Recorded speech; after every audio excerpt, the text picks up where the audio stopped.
Welcome back everyone to the game that I have no idea how long it's going to take me. This is episode, who even keeps track of this anymore? Definitely not me. But while you are sitting here, grab some coffee. I'll get some caffeine, maybe some 5-hour energy. And let's just get straight into it. Starting off really strong, I head to the ocean. In case you didn't know, I despise fishing in this game because it's such a grind of its own, and it essentially is the reason my attention span is basically nothing at this point. Another hilarious thing that happens, I die in lava. And if you know anything about lava, it burns absolutely everything that is not explicitly immune to lava.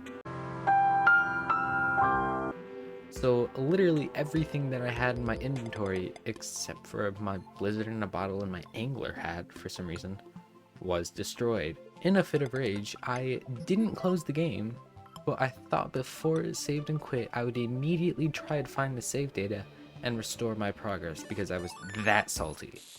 It did not. And that meant I lost those items too, since all dropped items get deleted when you save and exit a world. Another update, I made a money farm! It took a shockingly long amount of time to actually build, but it truly works. Finally, after all of this setup, it is finally time to craft the Bloody Spine, the summoning for the Brain of Cthulhu. And finally, after probably 7 hours of preparation, I finally annihilated the brain and have access to the Crimson Armor, which, when put all together, grants a massive health regeneration boost, and it is incredibly helpful when fighting in a serious battle, so I can heal on the run. This armor is actually so helpful that I immediately get rid of it and get Hellstone armor, which is much stronger in defense. Reforge. I did not wait. No, I can't use that again.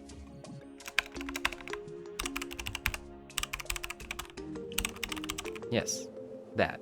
And then I just earned some money for the eventual needing for reforging, since, oh boy, that's gonna be a lot of fun.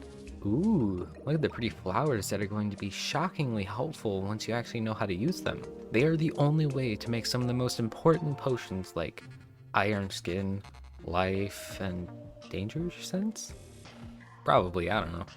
Continuing on, the next item on the agenda is running across my entire world to face off against the ye old Skelly Boy at low night.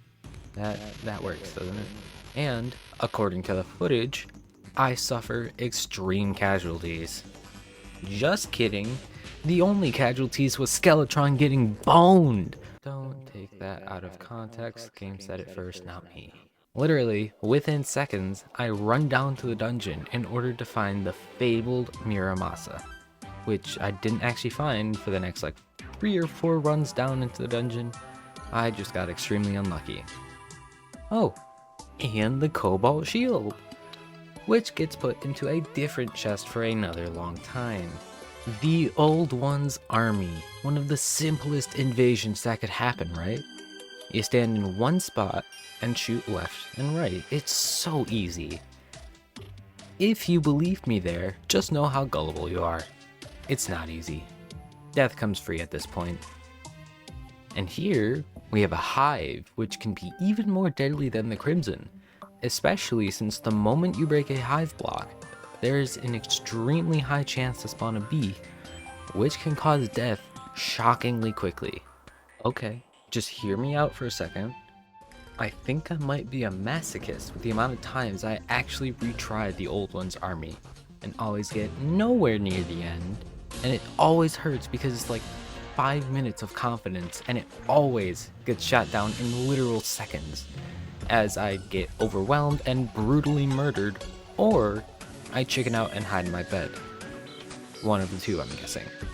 With the point of very little progress, I found enough materials after probably playing this world for, let's have a look actually. Oh, yeah, I was in the middle of a sentence, wasn't I? I crafted the cell phone, which displays an entire list of things under the minimap. And then I get the obsidian rose, which was literally the only item gatekeeping me from getting the Terraria boots. And oh boy, was it worth it. Now, finally back on the murder spree. Wow, I can't talk. Back on the murder spree with Queen Bee next on the list. And this fight, I regret not making the arena much larger, because this was actually a very close fight where I almost died very terribly. And would you look at that, finally the Muramasa, which literally I cut around 7 hours since I last mentioned it. That's how long this world has taken me. But then I realize I'm missing the blade of grass, which to me is extremely pointless unless it's for the Knight's Edge. And thank the Lord we have the best pre-hard mode weapon ever. Are you ready for the weirdest boss fight I've had ever? This is the Deerclops, the crossover boss from Don't Starve, which is actually a lot more powerful than any other boss so far, which is probably because it's the hard mode boss, which would make a lot of sense.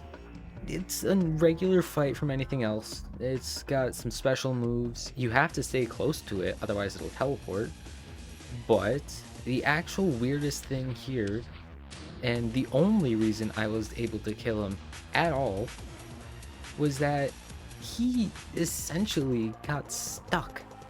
Like, I've never seen a boss get stuck like that before. But once I kill him, I actually get a pet that is essentially just money trough, one of those flying pigs. And oh, it is so useful. But now I am finally one step closer to every boss killed in pre-hard mode, medium core master mode. And I did craft the shell phone, which can teleport me to the ocean, hell, my spawn, and my home. But I didn't record it because I don't record the grinding. Well, it doesn't matter now. All that does is that it's in my hands, and that the next step is creating the platform in the underworld for the Wall of Flesh fight, which is shockingly soon for you guys. And speaking of shockingly soon, here it is, the giant wall, the gatekeeper between me and the hardest challenge of Terraria. Now, my strategy was actually not to use the Knight's Edge, but to actually use the Gray Zappinator, because there's always a chance to essentially just delete a large chunk of the boss's health, which the Orange Zappinator does much more powerfully and eventually.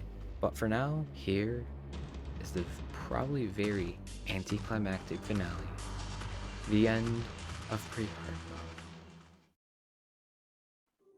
Hello, it's me again.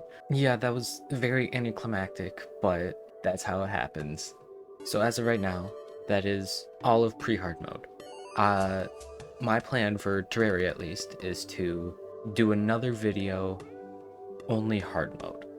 So that one might not be going up for a while because I haven't even beaten one of the first hard mode bosses.